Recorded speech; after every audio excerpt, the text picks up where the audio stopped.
Hey guys, it's Adelyn from XIPAA. So today I'm gonna be showing DIY spray.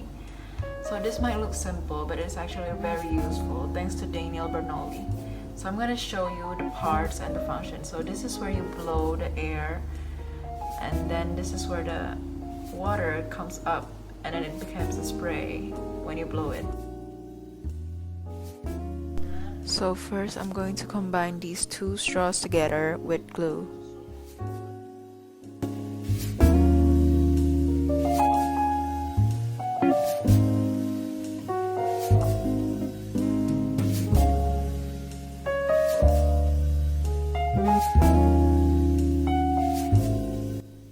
After that, for the water I'm using, I'm gonna be putting 2 drops of food coloring.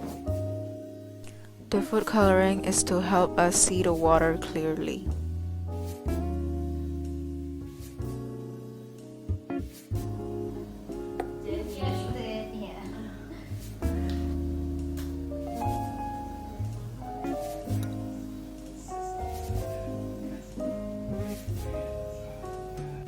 I'm putting a paper in front of it so you can see the result clearly.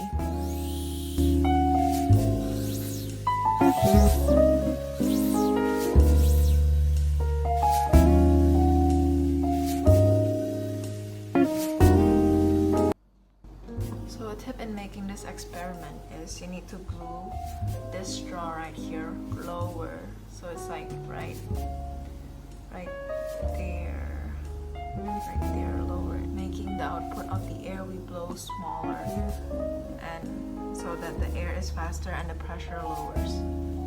So in the Bernoulli's principle, it states that an increase in the speed of a fluid occurs simultaneously with a decrease in static pressure. Okay, so once we blow the straw right here, the water up here, the speed of the water up here is going to increase and the pressure lower. So the pressure of the water inside the straw is higher. That difference makes the fluid spurts out. So this principle is also used in ventilator, any types of sprays, airplanes and aircraft, and many more. That is it for the video. Thank you so much for watching.